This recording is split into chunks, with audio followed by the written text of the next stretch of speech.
This show is produced by the Hartman Media Company. For more information and links to all our great podcasts, visit hartmanmedia.com. Bitcoin, blockchain, ICOs, Ethereum, and all the rest. Are cryptocurrencies the 21st century unicorn, a speculative bubble, or the future of money? The CryptoCast will help you understand the rise, the fall of digital currency, the highs, the highlights, the potential, and the lows, the scams, and pitfalls. I'm your host, Jason Hartman, and we'll talk with some of the biggest names in the space. CryptoCast is your resource for all things crypto. Let's go. It is my pleasure to welcome Josip Rupena. He is the founder of a company called Milo. And if you are interested in 100% financing for your real estate, you'll want to check out this interview. And that includes owner-occupied and non-owner-occupied properties, 100% financing if you have a certain thing. So we're going to go into that. Josip, welcome. How are you? Wonderful. Thank you for having me on the show. Good. And you're coming to us from Miami today, and you're doing an interesting thing. I mean, there certainly has been talk, and I think I've done some shows and interviewed some people in this space over the years. I just can't remember. But, tokenizing real estate, getting it on the blockchain, getting cryptocurrency financing. Of course, you can get financing against your cryptocurrency. We all know that. But the interplay between cryptocurrency and real estate. So talk to us about that and tell us about what you do. Yeah, like you mentioned, right, the crypto lending market is pretty large, right? I mean, crypto lending's been around for 8-9 years. And if you think about the size, right, at one point there was about $65 billion in crypto loans outstanding. Right now there's probably about 25 to 30 billion. And globally, and what we realize is that for a lot of those individuals, the reason why they were taking them out is for real estate. And we were in the mortgage lending space. Milo is a company I started 6 years ago, and we were lending to international clients buying real estate in the U.S. And we felt we had a unique perspective and a unique angle building technology in our platform that we could really think about this consumer set. And I had been in the space for a while, and we assumed that someone would have probably built something like this, meaning combining both real estate and more liquid Bitcoin collateral, and no one had. And we felt we could do something about it.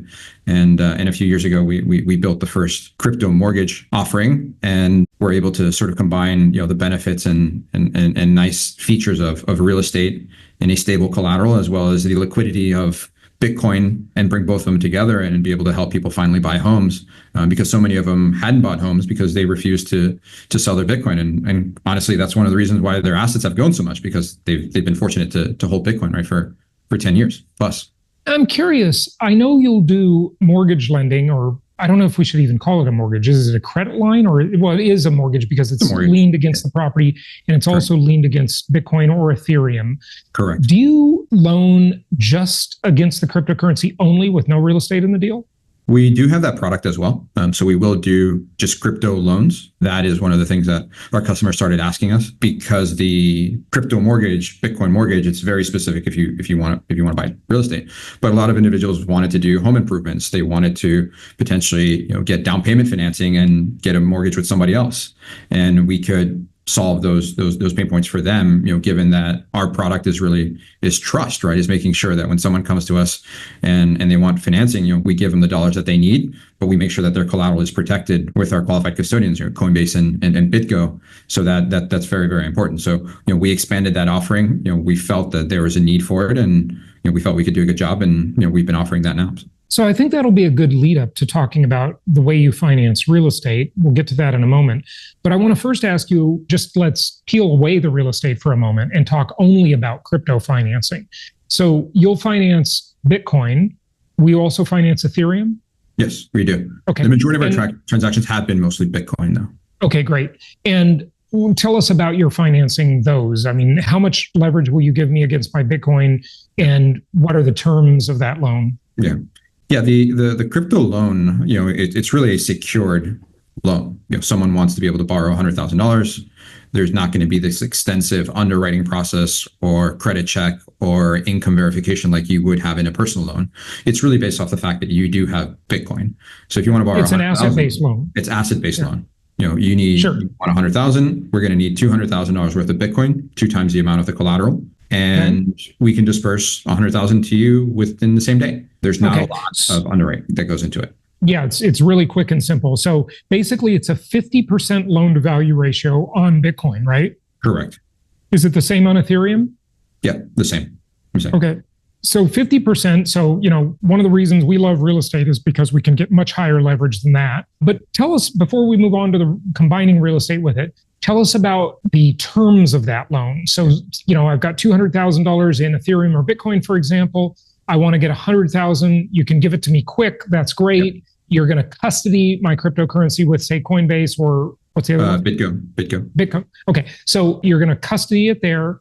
And what will be the terms of my repayment on that? Yeah. So this is a 1-year loan. It's an interest only, and it balloons at the end. A lot of our clients, what they do is they just roll it, right? They extend the term for another year. Assuming the lender wants to extend, though. Correct. Just a 1-year loan. Exactly. In our case, right, we're in the business of putting out capital, so we're happy to extend it, and that's subject to the person making payments, right, and everything going according to plan. Well, and it's also subject to the market. If Bitcoin gets slaughtered, for example, you're not going to extend that loan, right? Or it'll be a smaller amount, right? It'll be proportional, right, to sort of those levels. But the real benefit is that if you wanted to go and borrow 100,000, 150,000, 200,000, and you walked into a bank, or you walked into an institution, it would probably take you a decent amount of time, right? Totally understand. Right. So in this example, $200,000 worth of Bitcoin or Ethereum, $100,000 loan. What are the terms? So it's all due in 1 year. Is it interest only until then? It's interest only. At Rates what rate? are, call it 12%, somewhere in that range.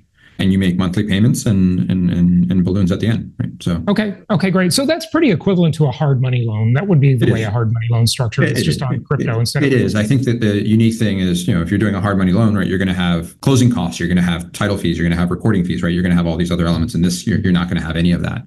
There's no fees at all. There's no fee. I mean, there's an origination fee that we charge, right? That's 1 to 2%, but it really is one of those additional tools that.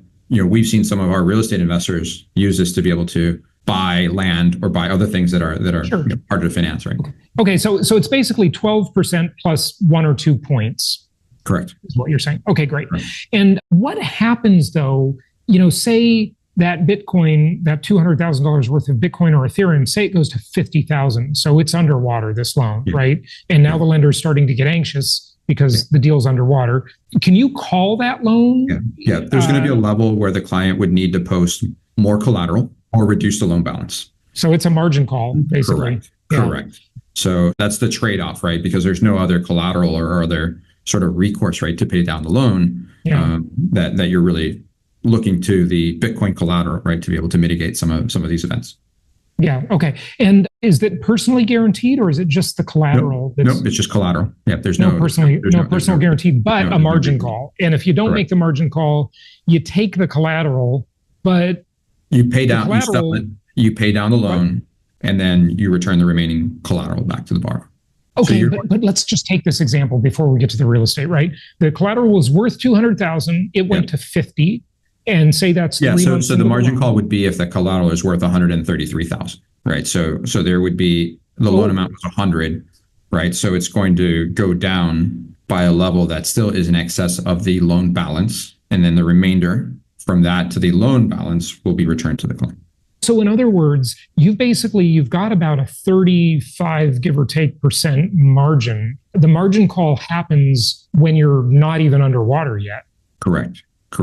Right. Okay. So the lender's pretty safe there. Your investor is pretty safe on that deal, it sounds like. Correct. I think from a principal protection perspective, right, we feel we're covered. Yeah. Ultimately, though, from a business perspective, right, we never want that to happen because it means that the individual's collateral has gone down, as well as now the loan is effectively paid off as well, right? So. Yeah. Okay. Say you borrowed 100,000. Your collateral was worth 200. The collateral's now at 120,000. Yeah. You've got a margin call. You're, like 13% below the margin call, and you can't pay it or you don't pay it. Yeah. And you just say, I'm not paying the margin call. You'll take the Ethereum or the Bitcoin now, right? And you'll now own that. Well, it'll be sold to cover the loan balance, and whatever differential will be returned to the customer. Oh, okay. But if it's worth $50,000, if it's below the amount. So the margin call would happen before that, right? There wouldn't be a situation where we'd be down to 50,000, right? There'd be. I don't know. It could happen. Those swings are pretty quick in the Bitcoin market. You can, but we have ways of basically mitigating sort of margin in our ability to sell collateral, right? With our risk management system. Okay, got it. But the only thing I want to make clear is if you as the lender lose money on the deal, do you come back to the person? Is it a recourse loan? No, there's no recourse to the borrower. So there's no recourse. So you're taking the entire risk on the collateral maintaining value. Absolutely. Yeah. It's our ability to be able to make sure that we can monitor the collateral. And then, in situations where this is happening, right, through our platform, the customer knows that they're getting closer, right? They can post additional collateral, right? We've had clients that have gotten closer and they've posted more Bitcoin, right? Okay. Sure. Yeah. Okay. And is there any like negative credit reporting if they default?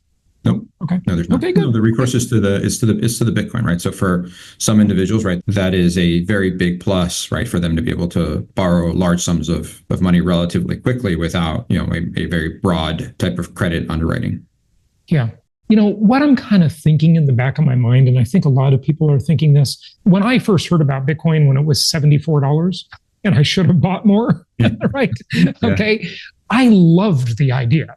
I mean, I want to see it succeed more than anybody you can imagine, because I love the idea of a currency of the people, that's not controlled by a central bank. There's just way too much evil doing going on with central bankers and governments all around the world, right? But it just puzzles me because, you listen to every Bitcoin maximalist and they're just so high on it. And, if you listen to a couple of Michael Saylor videos, you might put your life savings into it. Right? But then, a lot of people have. See, here's where the money meets the road. I always say this. If the lenders won't finance it, that's the true believer. That's how much faith they have in the deal, right? And in your case, and in many other cases, nobody will finance it for more than 50%. I mean, that's where the rubber meets the road. If they think it's so great, why don't they give you 90% LTV on it like they will on a house, right? Yeah. I mean, it really comes down to volatility, right? The mark to market, right? So if you think about it from a lender's perspective, right? If I charge 10% interest, that's all I'm going to make, right? Where if you think about from the consumer's perspective, the reason why they're doing this is they believe that the value of the Bitcoin is going to continue to appreciate. So they have all of the upside. Yeah. And that element of the downside, right? So in our case, right, we would say, we'd love to be able to finance at higher levels. I think you did have lenders in the past that did finance at higher levels and even under collateralized. And I think those are the individuals that unfortunately in those volatile swings lost a tremendous amount of money, right, doing it that way. So I think it really comes down to the asset class. And if you look at something synonymous to, stock lending and margin lending and, what has existed in the sort of traditional. It's pretty much exactly world, like that. It's the same thing, right? No one's going to finance 100% of it, right? They'll give you 60 cents on the dollar, 70 cents on the dollar, depending on the volatility. Right. But you're not in a position if you don't have any other line of defense, right? And recourse. Got it. I understand it from the lender's perspective, and you always want to understand every deal from both counterparties. Right. That's definitely the thing to do. But the lender, unless they just are desperate for liquidity, they don't need to sell that Bitcoin right away. Take, for example, a bank, right? A bank takes back a property as an REO, real estate owned, right? In foreclosure. They're not like forced to sell it right away, right? You could wait till the Bitcoin goes back up. They're not. But real estate isn't marked to market either through the loan. Fair enough. Yeah. Right. From our perspective, right, we're long-term believers in Bitcoin, right? We believe we're helping people be able to finance things that they want to purchase today, but ultimately keep their Bitcoin. And it's their decision when they want to sell, right? And if that means they want to pay off the loan, then that's a way of doing it. We've definitely had clients that have seen the appreciation of the Bitcoin and they turn around with some of those proceeds and pay us right back. But it's on their terms, right? Yeah, absolutely. Okay, so we're going to move to the real estate product here, which is really your core thing in just a moment. But, we all heard that phrase so much during the Great Recession back in 2007, 2008. And the phrase was mark to market. Okay.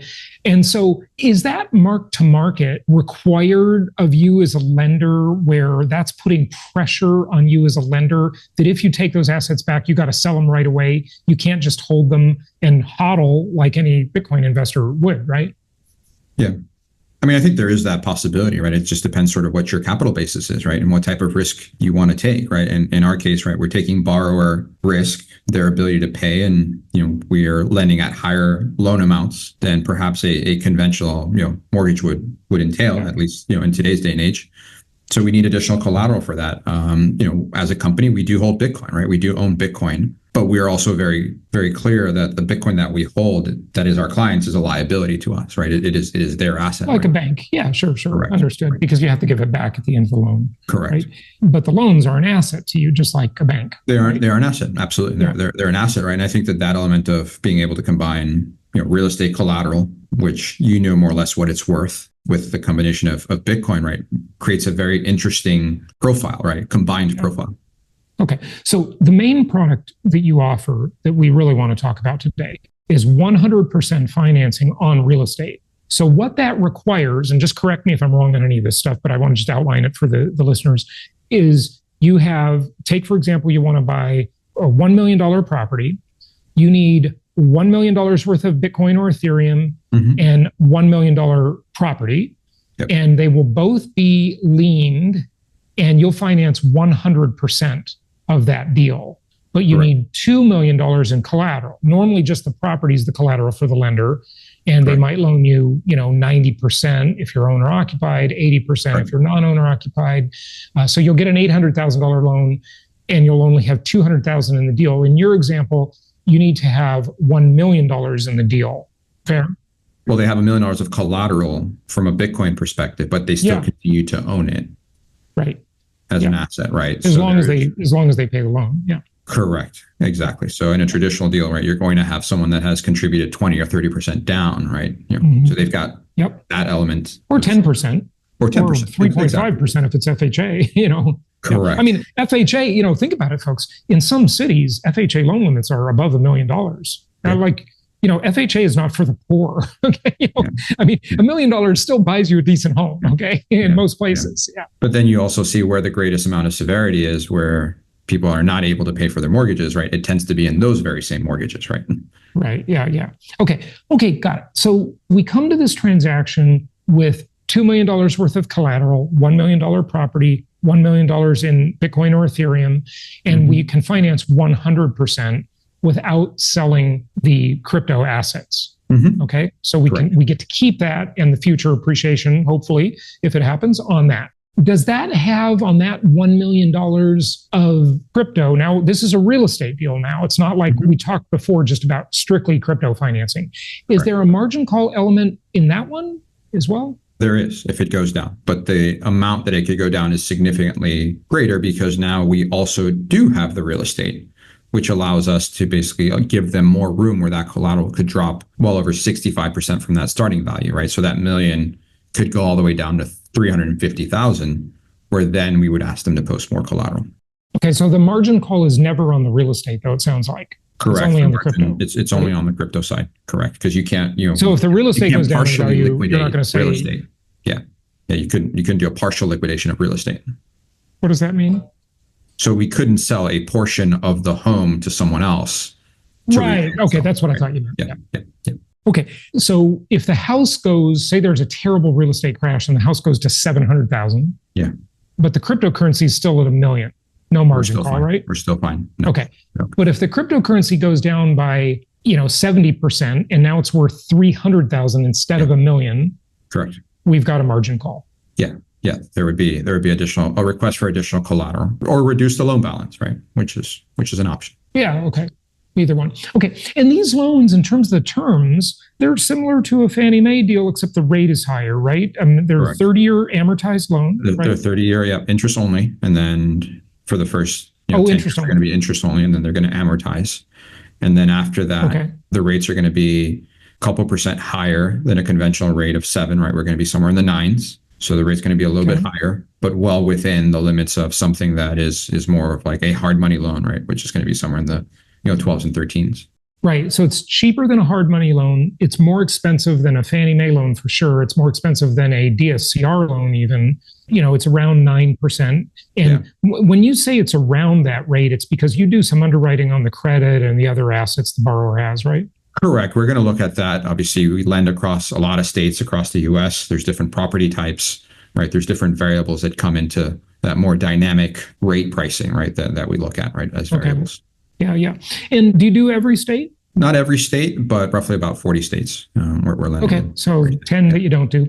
And you do owner occupied and non-owner occupied, right? Yeah. Yeah, we do both, but we're doing predominantly non-owner occupied is where we're seeing a bigger need. I know you said that before, before we started. That kind of surprises me, actually. It's really investors that are investing in crypto and also investing in real estate, wanting to pledge their crypto as collateral to buy more properties, right? Yes. Yes. Yeah, they're trying to diversify their wealth, right? They don't want to sell the Bitcoin, but they're trying to diversify their holdings and be able to start building a real estate portfolio that starts to either appreciate in value or start to generate cash flow for them. Yeah. Yeah. And one of the benefits you offer, this program offers, that we should mention is that, if you sold your crypto, you'd have to pay capital gains tax. Here, you're not selling it, you're just borrowing against it, which is, really the technique that all the, wealthy people use. They don't sell their assets, they just borrow against them. Yeah, you just leverage your assets, right? You're not getting hit with, 23, 25, or if you're in a state that has state tax, right, even higher, right? That right away, you've got to sell a lot more. Absolutely. Absolutely. I teach a strategy called refi till you die. And the one thing I love to illustrate in that is there's no tax on borrowed money. So the way to extract your wealth from your real estate portfolio is just borrow against it, which, by the way, you also do refinances, right? Yep, we do a lot of refinances. So we have combined our crypto mortgage product where they can borrow more against the property than they could with a traditional cash out refinance as well. So we are starting to see some of the clients that we worked with when we started issuing these mortgages a few years ago, they're coming back and saying, well, we can now have significantly more equity. Could we borrow against it? Or we'd like to take out some of this equity and buy more Bitcoin, right, with it, because we believe the element of being able to invest in Bitcoin is going to give them a greater overall return than having it just sit in their home. Yeah, but they have to pledge Bitcoin to buy more Bitcoin. But they own the Bitcoin. So what they're looking for is the upside appreciation. So they're cashing out the home equity and using that home equity to buy Bitcoin and buy more Bitcoin. Yeah. Or they could buy more properties with it, either one. Or properties. Right? Or properties. Yeah. Yeah. Yeah. Okay, good. Anything else you want people to know? Anything I haven't asked you, or anything you want to say? Yeah, I think that, if you think about a crypto loan, it's a loan that people can use for a lot of different reasons, but it's going to require more collateral. And a crypto mortgage is going to require half the amount of the Bitcoin collateral because we have the real estate in the transaction. But Milo is financing, the million, right? The full million, and a seller ultimately wants cash, and the client continues to own the Bitcoin. So for someone that is looking to buy property and has Bitcoin, this is a fantastic way of doing it with a crypto mortgage versus doing it with straight up crypto loan where you've got only a 1-year term versus a 30-year term. You have half the amount of collateral and the rate's going to be lower. So it's a really compelling offering. Yeah. Cool. Josip, this is great. I'm glad you told us about this and informed our listeners on it. One thing I would just want to ask you, if you care to comment on it, is just your general thoughts on the economy, the crypto market, the real estate market, whatever you want. Yeah, and look, I think on sort of where Bitcoin is today, I think it's never been a more exciting time, right? Bitcoin was born 15 years ago, and the value of Bitcoin at the time was, $10, $50, $100, and here we are, right? I think we're at 101,000 today, which is pretty remarkable. And there's so many individuals that own Bitcoin, so it's been such a fantastic, wealth creating effect, right? What Bitcoin has done. And then now we have all these major institutions and sovereign wealth funds and, even the US government, right, buying Bitcoin. So I encourage people to hopefully hold on to their Bitcoin because it feels like there's a lot of people that want to own Bitcoin and there's not enough of it. It's a finite asset. So I think it's going to be very interesting to see how it plays out, but definitely keep your Bitcoin for as long as you can. Yeah. The amazing thing to me about it is because it doesn't produce income, it really is just an extremely speculative asset. And it's amazing that an asset can capture so many people's attention by being really largely just a story. I mean, it's pretty incredible, and listen, I own a decent amount of it. Okay. I'm not bashing it, but I do worry that, I could wake up tomorrow and it could be zero, right? Because it has no intrinsic value. At least, commodities like the ingredients of a house, right? The copper wire, the lumber, the concrete, the petroleum products, all those ingredients of that house, those have like intrinsic value. right? That it doesn't matter what currency they're traded in, everybody needs them because everybody needs shelter, right? Yeah. But Bitcoin is largely just a sort of a freedom movement. It's digital computational money, right? It's we all have the belief that it has value and has some tangible place in the world, right? If we think about, any type of currency, it's a function of the belief that it's worth something. The moment you stop believing the currency is worth something, it starts to lose its value. So I think that there is that element that there are more people that believe in Bitcoin today than they did 5 years ago and 5 years before that. So that's incredibly exciting. No right? question about it. And getting more and more diverse. It is very exciting. Yeah. It is very exciting. The difference is, though, you can't, I don't think you can do a fair comparison to say, well, the dollar is just something people believe in, or the euro is something people believe in, or the yen. These things have the sanction of a government, and a government means they can use force to, make their will real, right? I love all of the gold bugs, right? They always give this argument, and it's just always struck me as ridiculous. For 25 years, I thought it was ridiculous. They'll say, well, the dollar isn't backed by anything. No, it's backed by nuclear missiles and aircraft carriers. There's real assets, right? I mean, I guess you could also make the argument that all of us proportionally own a little tiny piece of that, but we can't really cash it in either. Right? All those assets, right? Technically, right? Because we own a little bit of the currency. I think this is one of those things where I think of Bitcoin a lot as an insurance policy on the element of there's a lot of things that are happening in the world where things are changing very, very rapidly. And sometimes we do need to believe in something that maybe isn't controlled by anyone. And, time will tell how that plays out. I'm not necessarily in the camp of saying, here, I need to sell all my dollars and buy only Bitcoin. But I do know that today, the dollars that I have, I need significantly more dollars to buy the same amount of Bitcoin that I could, right? One Bitcoin equals $101,000 today, where before it used to equal 100. So you could say my dollars devalued pretty significantly versus Bitcoin. Right, but it was at $84,000 just not too long ago, So I mean, I need more dollars to buy the same amount of Bitcoin, right? So, well, you needed less dollars, a few weeks ago. Less dollars. Yeah, now I need more dollars at 100,000. So potentially, right. So it's like everything, it's a moving target. And look, the gold bugs have been saying since the beginning of time that gold is an insurance policy, if nothing more, because it doesn't have cash flow either. So that's interesting. Good stuff. Well, this is really interesting. Share with us, how long ago did you start doing these crypto real estate combo mortgages? Yeah, so we started doing them in 22. So we originated, tens of millions of dollars. I think, the last press release we put out, we've done over 65 million. So we've done significantly more than that. And, we're excited to continue to, play around with variations of the offering, right? To be able to help more people in the construct. Yeah. And how fast do you underwrite these mortgages? How quickly can someone close on a deal? We've built technology where someone can come in, and depending on what they enter in their profile, they get an instant result of what they qualify for, and we can close transactions in a couple of weeks. So significantly faster than any other type of. So faster, about twice the speed of a typical mortgage. Oh yeah, absolutely, yeah. Yeah. Interesting. And so if each loan is, $500,000, for example, then you've done about 120 of these deals so far. Well, it's more since your last press release, as you mentioned. Correct. Yeah. Correct. Yeah. Very interesting. Yeah. Well, I hope you succeed wildly with this and it just becomes a real player in the market. So best of luck to you on that. Give out your website. Let them know where they can find out about it.